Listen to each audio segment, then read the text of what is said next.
வணக்கம் நேயர்களே, பேசும் நேரம் நிகழ்ச்சிக்கு உங்களை வரவேற்கிறேன். நவம்பர் 10ஆம் தேதி டெல்லி செங்கோட்டை அருகே நடந்த கார் வெடி விபத்து தேச மக்களுடைய மனதை மிகவும் உலுக்கி இருக்கிறதை பார்க்கிறோம். 10 பேர் உயிரிழந்திருக்கிறார்கள். 30க்கும் மேற்பட்டோர் ஆஸ்பத்திரியில் சிகிச்சை பெற்று வர்றாங்க. அந்த பாரத பிரதமரும் பார்த்து அவர்களுக்கு ஆறுதல் சொல்லியிருக்கிறார். பயங்கரவாதமோ தீவிரவாதமோ எந்த ஒரு ஃபார்ம்ல இருந்தால் கூட அதை ஏத்துக்கிற மனநிலையில் எந்த தேசமும் இல்லைங்கிறது நாம் புரிகிறோம். தொடர்ச்சியாக இந்த இந்தியாவின் மீது இந்த மாதிரி தாக்குதல்களை நடத்துவதற்குண்டான வேலைகளை இந்த அந்நிய நாட்டு சதிகள் தொடர்ச்சியாக செய்து கொண்டிருக்கின்றன. இதை எவ்வாறு முறியடிக்க வேண்டும், எவ்வாறு தடுக்கப்பட வேண்டும், இதற்கு என்னென்ன வகையான விஷயங்களை சீர்தூக்கி பார்த்து நம்மளுடைய பாதுகாப்பு நடவடிக்கைகள் இன்னும் வலுப்படுத்த வேண்டும் என்கிற பல்வேறு பார்வைகள் நம் முன்னே வைக்கப்படுகிறது. அதை மையமாக வைத்துத்தான் இன்றைய பேசும் நேரம் நிகழ்ச்சியில் நாம் பேசவிருக்கிறோம். டில்லியில் நடந்த தாக்குதல், அடுத்தடுத்து வெளியாகும் பயங்கரவாத சதி திட்டம். என்னோடு அரங்கில் ஆய்வாளர் திரு பாலாஜி அவர்கள் இருக்கிறார். வணக்கம் பாலாஜி. நேரலையில் SR நிரஞ்சன் அவர்கள், பாதுகாப்புத்துறை நிபுணர். வணக்கம் திரு நிரஞ்சன். வணக்கம் ஜெயின். பாலாஜி, நான் உங்ககிட்ட இருந்து நான் பேசுறேன்.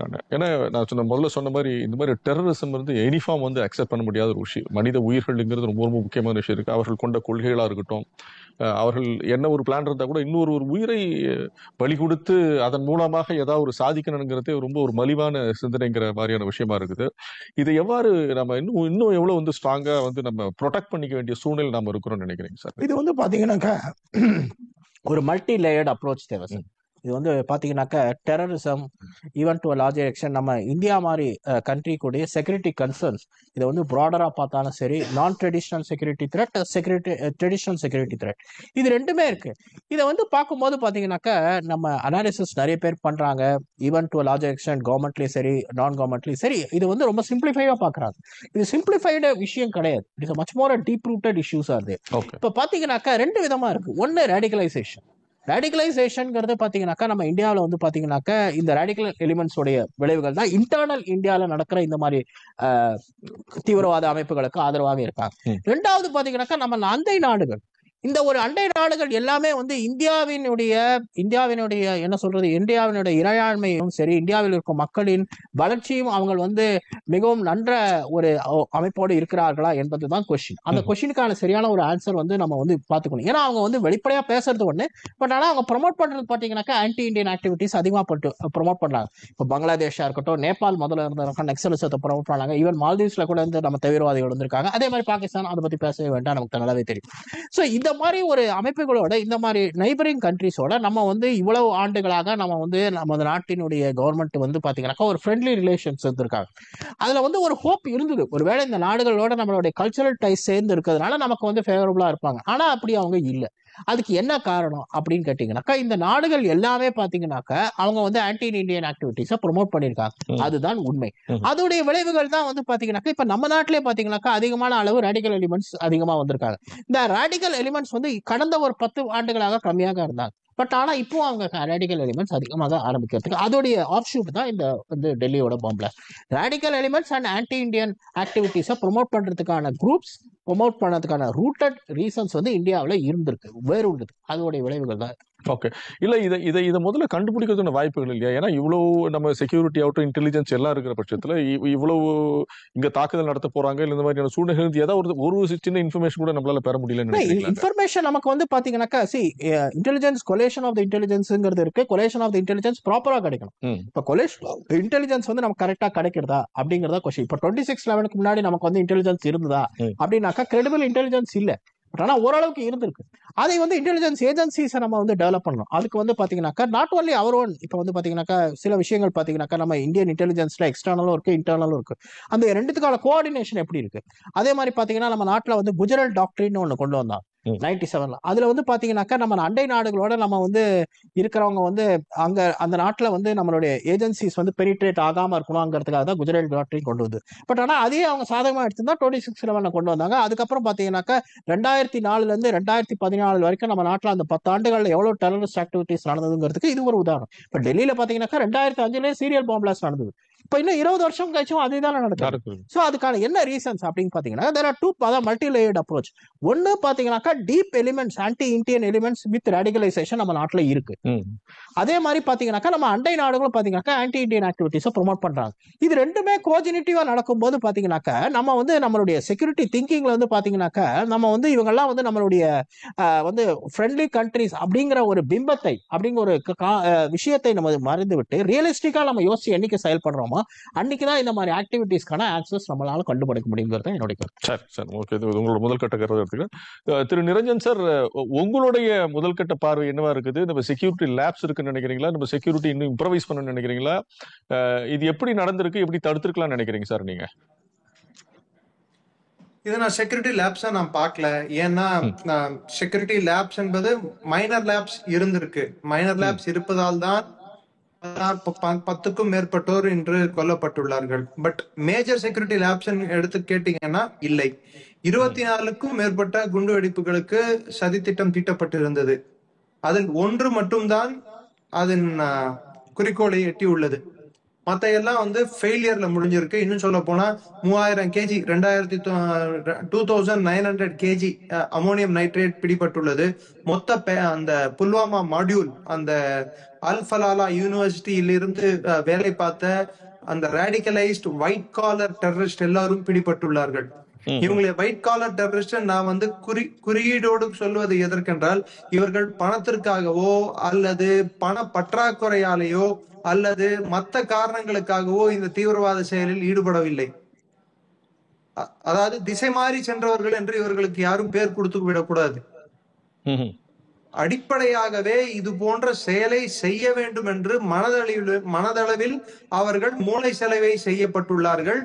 அதை தாண்டி அவர்கள் மற்ற உயிர்களை எடுக்க வேண்டும் என்ற ஒரு நிலையை எட்டிவிட்டார்கள். ரெண்டாவது, அந்நிய நாடுகளின் தலையீடுன்னு சொல்லும் போது குறிப்பிட்டு நம்ம வந்து மற்ற நாடுகள், பக்கத்து நாடுகளை சொல்றது அதிகமா சொன்னாலும் டர்க்கிய பத்திரம் நம்ம மறந்துடுறோம். IHH என்ற ஒரு அமைப்பு இருக்கு, டர்க்கியை சேர்ந்த அமைப்பு, இன்டர்நேஷனல் ஹியூமனிடேரியன் ஃபவுண்டேஷன் சொல்லுவாங்க. அந்த அமைப்பாகட்டும் இல்ல டர்க்கியோட உளவு அமைப்பாகட்டும், இதெல்லாம் வந்து நேரடியாகவோ மறைமுகமாகவோ இந்த தாக்குதலில் அவர்களின் நாச வேலைகள் இருக்கின்றன, அவர்களின் பின்புலன் இருக்கின்றன.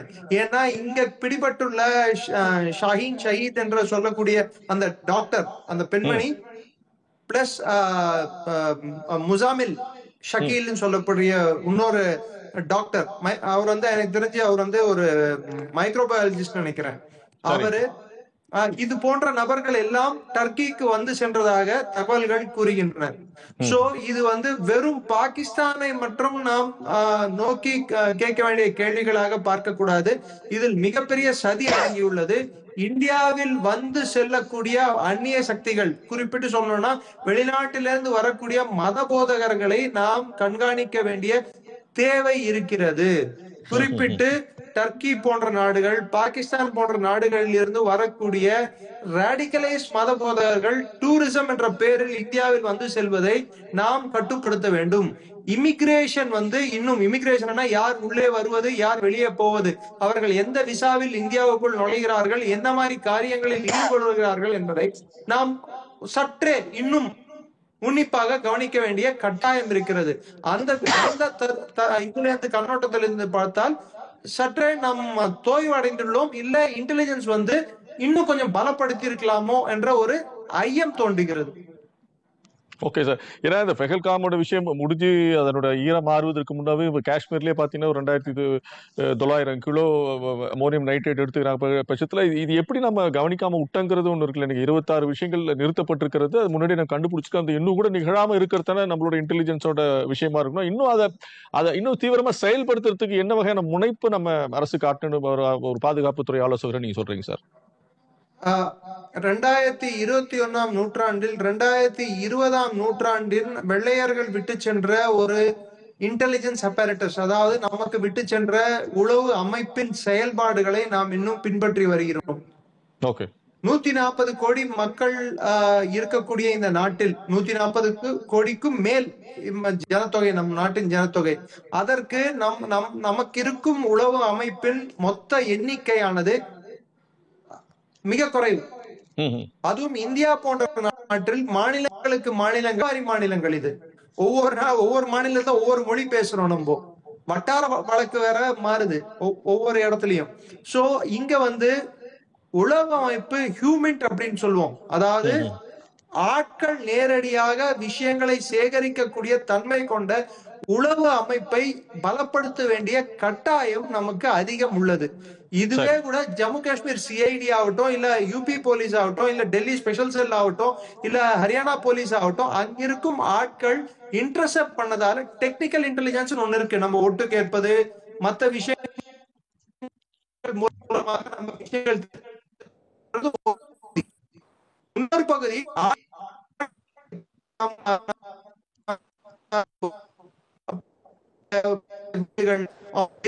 ஏரியாக்கள்ல அவங்களுக்கு சில துப்பு, அதன் மூலமாக நிறைய விஷயங்கள் சேகரித்து இது மாதிரியான ஒரு சம்பவம் நடப்பதற்கு வாய்ப்புண்டு.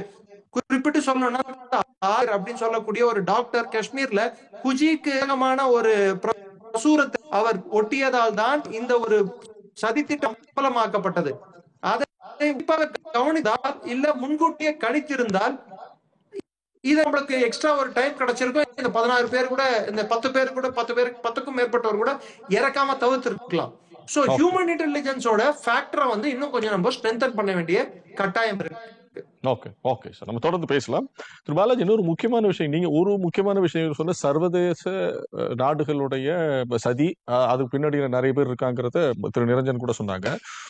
இந்தியா மாதிரி ஒரு கண்ட்ரி பார்த்தீங்கன்னு சொன்னா நிறைய ஸ்டேட்ஸ் இருக்கு. ஒவ்வொரு ஸ்டேட்டை ஒரு கண்ட்ரி மாதிரி பண்றாங்க, பல்வேறு மொழிகள் பேசப்படுது, பல்வேறு இனங்கள் வளராங்க. அப்படிங்கிற பட்சத்துல குறிப்பாக இந்த மாதிரியான குண்டு வெடிப்புகளுக்கு எல்லா காரணமும் மத்திய அரசு மேல நம்ம சொல்றோம். நம்ம என்ஐஏன்னு ஒரு அமைப்பு இருக்குது, அவங்க தான் எல்லா இன்டெலிஜென்ஸும் பாக்குறாங்க சூழல்ல. அதுக்கு உண்டான இந்த போதிய ஒரு ரிசோர்சஸ் நம்ம அங்க வச்சுக்கிறோமா பாக்குறோம். அதே மாதிரி ஒவ்வொரு மாநில அரசுகளையும் இந்த மாதிரி தீவிரவாத செயல்பாடுகளை கண்காணிப்பதற்காக ரெண்டுக்கும் உண்டான கோஆர்டினேஷன் கரெக்டா இருக்குதாங்கிற ஒரு பார்வையை பார்க்க வேண்டிய அது. அதை பத்தி உங்களை பார்வை கண்டிப்பா. அதுல பாத்தீங்கன்னாக்கா இப்ப பாத்தீங்கன்னாக்கா நம்ம ஒரு உதாரணத்தை சொல்ல வேண்டும்னா மிஸ்டர் விஜயகுமார், அவர் பாத்தீங்கன்னாக்கா ஒரு டாயன் இந்த செக்யூரிட்டி இதுல. அவர் பாத்தீங்கன்னாக்கா அவர் பிஎஸ்எஃப்லயும் இருந்திருக்காரு, எஸ்பிஜிலயும் இருந்திருக்காரு, இங்க தமிழ்நாடு எஸ்பிலயும் இருந்திருக்காரு, வெளிநாட்டுலயும் நிறைய அந்த மாதிரி ஒரு கிராஸ் பாலினேஷன். அது பாத்தீங்கன்னாக்கா நம்மளுடைய இன்டர்னல் செக்யூரிட்டி அப்பாரட்டஸ்ல ரொம்ப கம்மி. அவர் சொன்ன மாதிரி, நிரஞ்சன் சார் சொன்ன மாதிரி, பிரிட்டிஷ்காரங்க காலத்துல இருக்கிற இன்டெலிஜென்ஸ் கலெக்ஷன் தான் இருக்கு. இது internal intelligence collection. External intelligence கலெக்ஷன்ங்கிறது கம்ப்ளீட்லி டிஃப்ரெண்ட் திங். அதுக்கான ஏஜென்சிஸ் இருக்கு. அது தவிர நம்மளுடைய சர்வீசஸோட இன்டர்னல் ஏஜென்சிஸ் இருக்கு. அவங்க எப்படி கலெக்ட் பண்றாங்க, போறாங்க, வராங்க.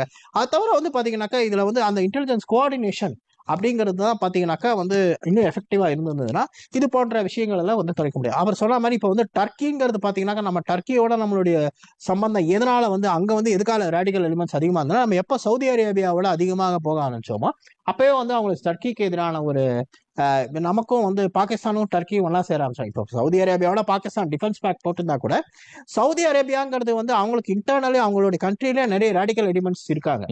அந்த ஒரு ரேடிக்கல் எலிமெண்ட்ஸ்க்கு பாகிஸ்தான் சப்போர்ட் பண்றதுனால தான் இந்தியா மாதிரி கண்ட்ரி அவங்க ஃபேவரபிளா பண்றாங்க, யுஏஇ பண்றாங்க. இப்போ ஜிசிசி கல்ஃப் கோஆபரேஷன் கவுன்சில் கொண்டு வந்தாங்க. அதுல இந்தியாவுடைய கோஆபரேஷன் அதிகமா இருக்குனால டர்க்கி எப்பவுமே அரப் கண்ட்ரிஸ்க்கு எதிராக இருந்திருக்கு. சோ எப்ப நம்ம அரப் கண்ட்ரிஸோட க்ளோஸா மூவ் பண்ணலாமோ அப்ப பாகிஸ்தானுடைய சேர்ந்து அவங்க டெரரிசம் ஆக்டிவிட்டிஸை இன்க்ரீஸ் பண்ணிருக்காங்க. இப்போ பல்காம் அட்டாக் நடந்ததுக்கு அப்புறம் பாகிஸ்தானுக்கு அவங்க எக்ஸ்டர்னலா அவங்க ட்ரோன் சப்போர்ட்ஸ் கொடுத்திருக்காங்க. அதே மாதிரி இவங்க சொன்ன இப்ப நடந்த பிளாஸ்ட்லயும் பாத்தீங்கன்னாக்கா சில பேர் டர்க்கியோட சம்பந்தப்பட்டிருக்கலாம் அப்படிங்கறத இன்வெஸ்டிகேஷன்ல கொண்டு வந்திருக்காங்க. சோ அந்த ஆங்கிள் பார்த்து நம்ம கொஞ்சம் ஸ்ட்ரென்தன் பண்ண வேண்டிய நிலைப்பாடை நம்ம கொண்டு வரணும். மேலும் இன்டர்னலி இன்டெலிஜென்ஸ் பாத்தீங்கன்னாக்கா National Counter Terrorism Cooperation Centre அப்படிங்கறத நம்ம கொண்டு வந்தோம். அதை திரும்பி எப்படி கொண்டு வரலாம், அதை federal structure of the state கம்மியானா கூட எப்படி அதை டெவலப் பண்ண முடியும். இப்போ யூஎஸ்ல பாத்தீங்கன்னா என்சிடிசி இருக்கு. ஆஃப்டர் 2011 அப்புறம் அவங்க கொண்டு வந்தாங்க. நம்ம இதுல ஏன் என்சிடிசி ஏன் கொண்டு வரல? ஒருவேளை அது கொண்டு வந்தா என்ன பெனிஃபிட்ஸ் வரும்? அதே மாதிரி பாத்தீங்கன்னா national security council intelligence cooperation எப்படி இருக்கும்? இது எல்லாத்தையுமே நம்ம பார்த்து டெவலப் பண்ணா நம்மளால ஃபேவரபிள் மாடலை கொண்டு வர முடியும். ஓகே சார், இதுல இன்னொரு முக்கியமான விஷயம், இந்த மாதிரியான தீவிரவாத பயங்கரவாத தாக்குதல்கள் தொடர்ச்சியா ஒவ்வொரு தேசத்தில் நடைபெறுவது. நம்ம இந்தியாவை பொறுத்த வரைக்கும் அப்பப்போ ஒரு கேப் விட்டு ஒரு 4 இயர்ஸ் 5 இயர்ஸுக்கு தகுந்த மாதிரி ஒரு ஸ்டெபிலிட்டியை குலைக்கிறதுக்கு உண்டான தொடர்ச்சியான சக்திகள் செயல்பட்டு வர்றோம். அது முக்கியமா பாக்குற வேண்டும் அவருடைய தண்டனைகள் அவ்வளவு சீரியஸா இல்லாதனால இந்த மாதிரியான தைரியமா செய்யறாங்கன்னு பாக்குறீங்களா நீங்க? தண்டனைகள் பாத்தீங்கன்னாக்கா அவர்களுக்கு மரண தண்டனை கொடுத்திருக்காங்க. அப்போ இந்த மாதிரி வேலைகள்லாம் ரேடிக்கல் எலிமெண்ட்ஸ் அப்படிங்கிறது பாத்தீங்கன்னாக்கா நம்ம இந்தியன் சொசைட்டில இருக்கு. சில ரேடிக்கல் எலிமெண்ட்ஸ் இருக்காங்க, அதுல there is no doubt. Whether they are educated or uneducated, that doesn't matter. radical elements இருக்கு. So once இதை நம்ம புரிஞ்சுக்கணும். அப்ப radical elements fertile ground for anti-Indian activity. Right. இல்ல அது எப்படி தடுக்கிறதா நம்ம மறுபடியும் இருக்குது நம்ம காலங்காலமா சொல்லிட்டு வந்தாங்க. அதை எப்படி எலிமினேட் பண்ணணும்ங்கற ஒரு சிஸ்டம்ல கண்டுபிடிக்கணும். various methods இருக்கு, various methodologies இருக்கு. இப்ப நான் பாத்தீங்கன்னாக்கா ஒரு உதாரணம் சொல்லுவேன். இப்ப நக்சலிசம் பாத்தீங்கன்னாக்கா பல ஸ்டேட்ல நம்ம ரேடிக்கல் எலிமெண்ட்ஸ் நக்சலிசம் இருக்காங்க, அர்பன் டெரரிசம் இருந்தாங்க, அர்பன் நக்சலிசம் இருந்தாங்க. பட் ஆனா one of the best practices of naxalism Tamil Nadu தான். தமிழ்நாட்டில் தான் பாத்தீங்கன்னா நக்சலிசம் வராம நம்ம தடுத்தோம். அதுக்கான பிராக்டிஸ் என்ன? அந்த பிராக்டிஸை மற்ற ஸ்டேட்ஸ் பாத்தீங்கன்னாக்கா தமிழ்நாட்டில் பாத்தீங்கன்னாக்கா இந்தியன் போலீஸ் ஜர்னல் அப்படின்னு இந்த தமிழ்நாடு போலீஸ் கொண்டு வந்தாங்க. அந்த தமிழ்நாடு போலீஸ்ல அருமையா எழுதியிருக்காங்க. அது counter insurgency method, counter insurgency not counter terrorism, counter insurgency method எப்படி கொண்டு வந்தோம் அதை மற்ற ஸ்டேட்ல ஃபாலோ பண்ணாங்களா, அதுல கோஆர்டினேஷன் நடந்ததா, அதான் கொண்டு. அதே மாதிரி பாத்தீங்கன்னாக்கா டெரரிசம் மாடல்லேயே பாத்தீங்கன்னாக்கா சில ஸ்டேட்ஸ் அதிகமா மகாராஷ்டிரால பாத்தீங்கன்னாக்கா அவங்க ஏடிஎஸ் பாத்தீங்கன்னா கண்ட்ரி டெரரிசம் ஸ்குவாட் அதிகமா எஃபிஷியன்டா இருந்தாங்க. அதே மிச்ச ஸ்டேட்ஸ்ல அவங்களால கொண்டு வர முடியல. அந்த ரேடிக்கல் எலிமெண்ட்ஸ் எப்படி கொண்டு வரணும், எப்படி அவங்க கண்ட்ரோல் பண்ணலாம். இப்போ யூபி பாத்தீங்கன்னாக்கா it's very fertile ground for radicalisation. அப்ப அந்த ரேடிகலைசேஷன் இருக்கும்போது அதை அந்த இடத்துல சரியா மானிட்டர் பண்ணாங்களா அப்படிங்கிறது தான் நம்ம ஒரு கொஸ்டினபிளான ஒரு விஷயமா இருக்கு. அதுல சில லாக்ஸாடிக்கல் அப்ரோச் இருக்கு. அந்த லாக்ஸாடிக்கல் அப்ரோச் உடைய ஒரு ஆப்ஷூட் தான் இந்த மாதிரி நடக்குது பாக்குறேன். சார் நம்ம தொடர்ந்து பேசலாம்.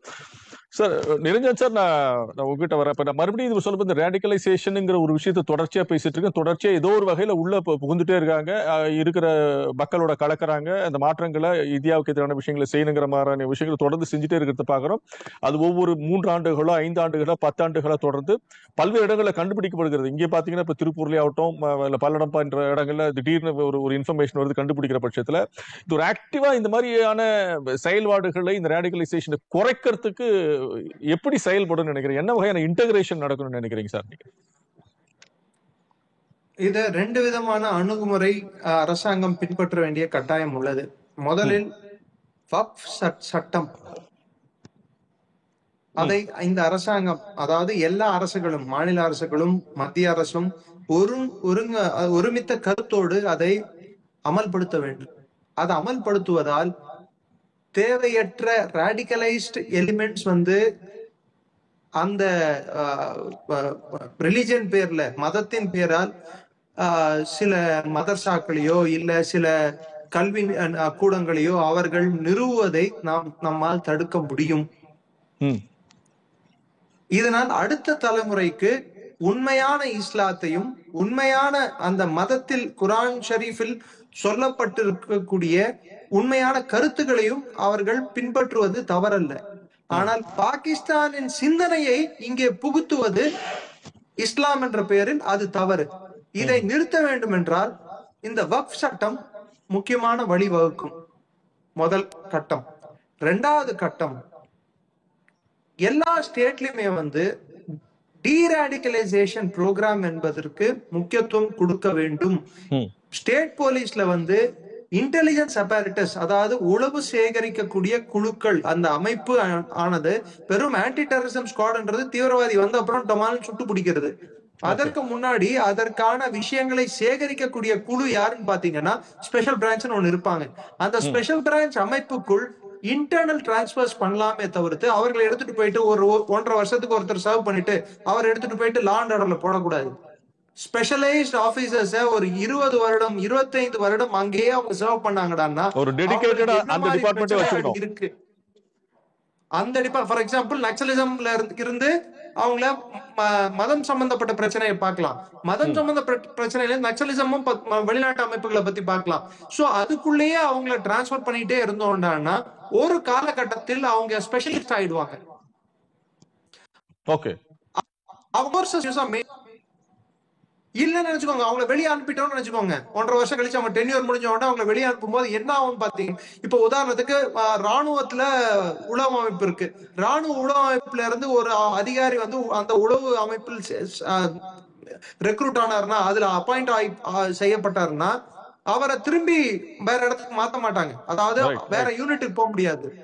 மத்திய உளவுத்துறையில அதே மாதிரி அவங்க அதுல சர்வ் பண்றாங்கன்னா மத்திய உளவுத்துறையில மாத்திரம்தான். R&D அது மாதிரி ஸ்டேட்லயும் ஒரு சிஸ்டம் எடுத்துட்டு வர வேண்டிய கட்டாயம் 21ஆம் நூற்றாண்டில். ஏன்னா செக்யூரிட்டி, அதாவது உள்நாட்டு பாதுகாப்பு என்பது கன்கரண்ட் லிஸ்ட்ல வரும். மத்திய அரசுக்கும் அதுக்கு பொறுப்பு இருக்கிறது, மாநில அரசுக்கும் பொறுப்பு இருக்கிறது. தீவிரவாத செயலாக இருந்தால் மட்டும்தான் மத்திய அரசு நுழைய முடியும். ஆனால் தீவிரவாத செயலுக்கு முன்னோட்டம் என்பது ஒன்று இருக்குல்ல, ஸ்டேட் போலீஸ், ஸ்டேட் இன்டெலிஜென்ஸ் உள்ள வருது. ஓகே, இல்ல அப்ப இந்த இன்டகிரேஷன்ல கரெக்டா நடக்கிற பட்சத்துல இந்த மாதிரியான ரேடிகலைசேஷன் குறைக்கிறதுக்கு உண்டான வாய்ப்புகள் சொல்றீங்க சார் நீங்க. அப்ப நிச்சயமா இப்ப டிப்ளாய் பண்ற ஆட்கள், அது ஸ்பெஷலைஸ் பண்ற ஆட்கள் அங்கே இருக்கணும். ஸ்டேட் கவர்மெண்ட் சென்ட்ரல் கவர்மெண்ட் அதோட கோஆர்டினேஷன் பெர்ஃபெக்ட்டா இருக்கிற ஒரு பார்வையும் சொல்றீங்க நீங்க, சரிங்களா? ஸ்டேட் கவர்மெண்ட்க்கும் சென்ட்ரல் கவர்மெண்ட் கோஆர்டினேஷன் பெர்ஃபெக்ட்டா இருக்கணும்னா அந்த இன்டெலிஜென்ஸ், அதாவது நீங்க நெறியாளர் சார், நீங்க என்கிட்ட பேசுறீங்கன்னா இந்த சப்ஜெக்ட் ஒண்ணு உங்களுக்கு நல்லா புரிஞ்சிருக்கணும், கேமரா எந்த ஆங்கிள் இருக்குன்னு தெரியணும். அது நல்லா தெரிந்தவர் மட்டும்தான் நாங்க உட்கார முடியும். என்ன உட்கார வச்சு என்ன இன்டர்வியூ எடுக்க சொன்னா எனக்கு வராது இல்லைங்களா? அதே போலதான் ஒரு இன்டெலிஜென்ஸ் கலெக்ஷனுக்கு நீண்ட கால அனுபவம் தேவை. ஒரு குறைந்தது 10-20 ஆண்டுகள் அதுல இருக்கிறவங்க மட்டும்தான் அவங்களால என்ன மாதிரியான பணிகள் வரும்ன்ற தன்மையை அவங்க வளர்த்துப்பாங்க. Right right right. இல்ல நீங்க சொல்றது ஒரு முக்கியமான வேலிட் பாயிண்ட். நீங்க சொல்ற மாதிரி இல்ல அதான் மிலிட்டரியிலயோ இல்ல நேவிலயோ இந்த மாதிரியான ஆர்ம்டு போர்சஸ் இருக்கிற பட்சத்துல தொடர்ச்சியாக பயிற்சியின் மூலமா கிடைக்கிற அனுபவங்கள் துல்லியமான விஷயங்களை கணிக்க முடியும். அதுல மாத்திரம் இல்ல, மத்திய உளவுத்துறையில மேல் அதிகாரிகள், IPS அதிகாரிகள் அங்க டெபுடேஷன்ல வராங்க. ஆனா கீழே இருக்கிற செல்லும் அதிகாரிகள் அவர்களுக்காகவே அந்த உளவுத்துறைக்காகவே உள்ள சேர்க்கப்பட்டு தனி தேர்வு இருக்கு, தேர்வாணையமும் இருக்கு, மத்திய தேர்வு நடந்தது. அது மாநிலங்களுக்கும் உளவு சேகரிப்பதற்கு உளவு பிரிவுக்கு தனி ஒரு ரெக்ரூட்மெண்ட் எடுத்துட்டு வர வேண்டிய ஒரு கட்டாயம் இருக்கிறதா நான் பாக்குறேன். ஓகே ஓகே, நம்ம தொடர்ந்து பேசலாம். நல்ல சார், இப்போ இது நம்ம மறுபடியும் கேட்குற மாதிரி நான் தண்டனையை நம்ம ஒதுக்கிட்டு போயிடும். நம்ம சட்டங்கள் நிறைய நேரங்களில் கிரிட்டிசைஸ் பண்ணப்படுறது கேட்டால் இந்த மாதிரி நிறைய பேர் 10 பேருங்கிறது 100 பேர் நிறைய உயிரிழப்புகளை பார்க்குற பட்சத்தில் இவர்களை விசாரிக்க வேண்டியது, இவர்கள் மூலமாக என்னென்ன தொடர்புங்கிறது ஒரு காலகட்டம் வந்தால் கூட இவர்கள் உயிருக்கு துணிந்து தான் தன்னை உயிரை துச்சமாக வச்சு தான் இவங்க செய்கிறாங்கங்கிறதும் தெரியுது அவங்களுக்கு. பிடிச்சா நிச்சயமாக மரண தண்டனையோ இல்லை வேற அதுலேருந்து வெளியே வர முடியாத ஒரு துயரில் தான் இருக்கிறப்ப அதெல்லாம் எடுத்துட்டு தான் நாட்டுக்காக இல்லையோ அவங்களுடைய இனத்துக்காக தியாகம் பண்ற மாதிரியான ஒரு தீவிரவாத அமைப்புகளால் சார் சொன்ன மாதிரி ஒரு பிரெயின் வாஷ் செய்யப்பட்டு இது ஏன் செய்யணும்னு தெரியாம செய்யறாங்க. ரெண்டாவது இவங்களும் இந்த கேட்ச் என்கிற மாதிரி ஒரு கல்லூரி காலகட்டத்திலே அந்த அமைப்புகள்லாம் தீவிரவாத அமைப்புகள் தொடர்ந்து இதுக்கு எந்த தீவிரவாத அமைப்பு பொறுப்பேற்றுக் கொண்டதாக நம்ம பார்க்கிறோம்? இல்ல அதுக்கு என்ன வகையான எதிர்வினையை அரசாங்கம் மாற்றணும் செயல்படுத்துறோம்? அவர்களை இது மாதிரி அமைப்புகள் வளராமல் இருப்பதற்கு என்ன ஒரு அழுத்தமான சட்ட திருத்தங்கள் தண்டனைகள் வழங்கப்படும் நினைக்கிறேன்? சட்ட திட்டங்கள் பாத்தீங்கன்னாக்கா நீங்க போட்டா சட்டம் இருந்தது, அப்படி பார்த்தா போட்டா சட்டத்தை எடுத்தாங்க. அப்புறம் பாத்தீங்கன்னாக்கா ஆன்டி டெரரிசம் லாஸ் இருக்கு, எல்லாமே இருக்கு. அதெல்லாம் மீறி இதெல்லாம் எதுக்காக செய்யறாங்கன்னா அதுல some deep rooted issues are there. இப்ப பாத்தீங்கன்னா இப்ப காஷ்மீர்ல பாத்தீங்கன்னாக்கா ரேடிகலைசேஷன் இருக்கு, தேர் இஸ் நோ டவுட். காஷ்மீரோட ரேடிகலைசேஷன் பாத்தீங்கன்னாக்கா அவங்களோட இன்ஃபில்ட்ரேஷன் டுவர்ட்ஸ் அதர் ஸ்டேட்ஸ் இருக்கு இல்லைங்களா? உத்தரப்பிரதேஷ்ல நிறைய காஷ்மீரிஸ் இருக்காங்க, அவங்க அந்த ரேடிகல் மைண்ட் செட்டோட வராங்க. சோ அவங்கள மானிட்டர் பண்ணும். சோ இது மைக்ரேட் ஆகறாங்க, எங்க இருந்து வர்றாங்க ரொம்ப க்ளோஸா பார்க்கணும். பாத்தீங்கன்னா இப்ப மைக்ரேஷனாக்க எப்படிப்பட்ட மைக்ரேஷன் நடக்கிறது? இப்ப கர்நாடகால பட்கல்னு ஒருத்தர் இருந்தார், அவங்க அங்க பாத்தீங்கன்னா அவங்க ரேடிகலைசேஷன் அவர் நேபாளல போய் பிடிச்சாங்க.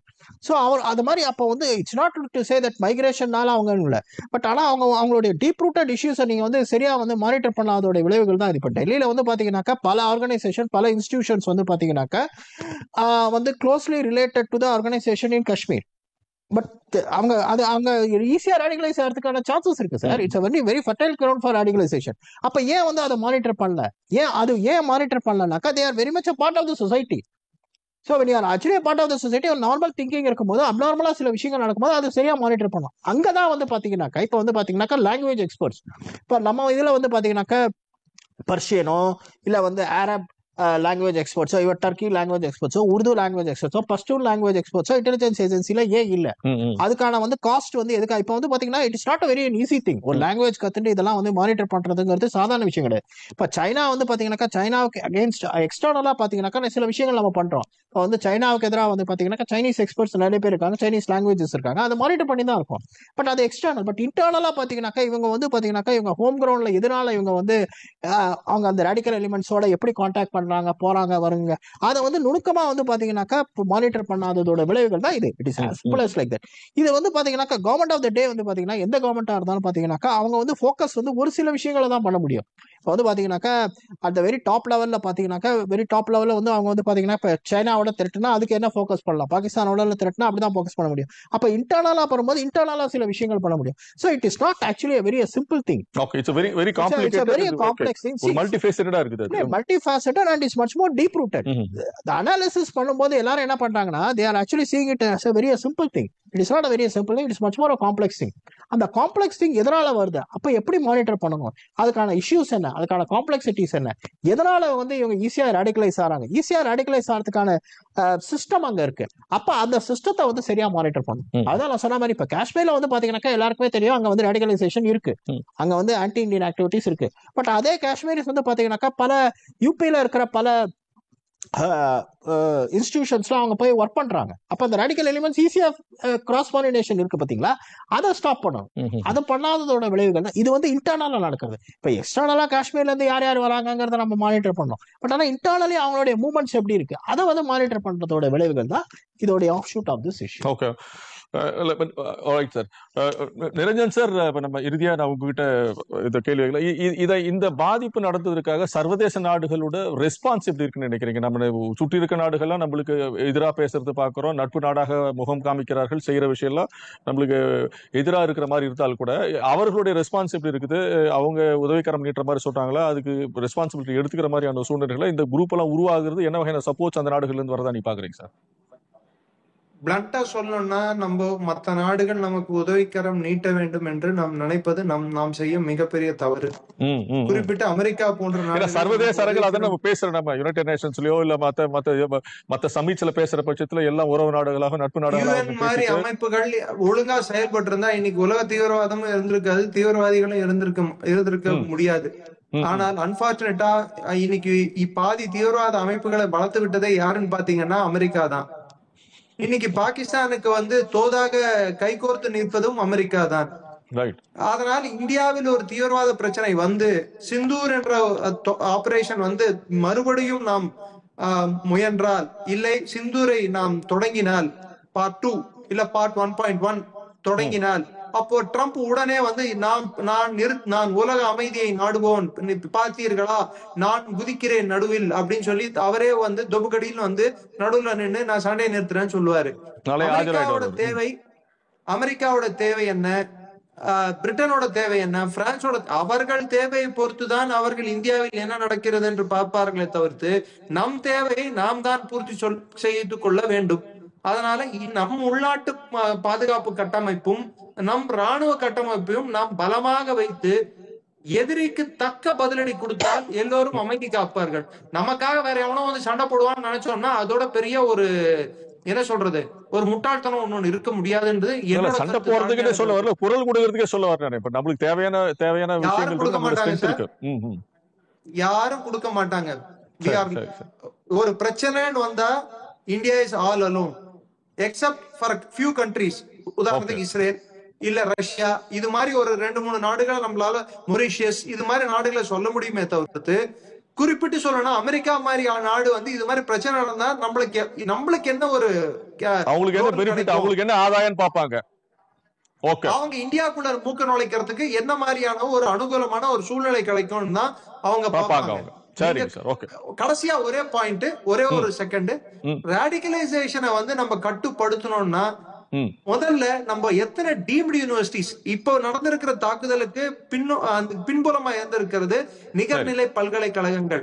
இது மாதிரி நிகர்நிலை பல்கலைக்கழகங்களை நாம் வளர்த்துக்கிட்டே போனோம்னா இது மாதிரி பிரச்சனைகள் வரக்கூடாது. மானிட்டர் பண்ண வேண்டிய தேவையும் இருக்கிறது. ஓகே சார், நன்றி சார், நன்றி சார். நிறைய நிறைய விஷயங்களை மக்களோட புரிதலுக்காக முன்வைத்த 2 விருந்தினர்களுக்கு நன்றி. எந்த ஒரு காலத்திலையும் நம்ம வந்து பயங்கரவாதத்தை, தீவிரவாதத்தை ஏற்றுக்க முடியாதுங்கிறத நம்ம தெளிவா வைக்கிறோம். இந்த உயிரிழந்த அந்த குடும்பங்களுக்கு நெஞ்சார்ந்த அஞ்சலியை நம்ம செலுத்திக் கொள்கிறோம். நிகழ்ச்சியில் கலந்து கொண்ட 2 விருந்தினர்களுக்கும் நன்றி. நிகழ்ச்சியை பார்த்த உங்களுக்கும் நன்றி நேயர்களே. மீண்டும் மற்றும் ஒரு பேசும் சந்திப்போம். அதுவரை நன்றி, வணக்கம்.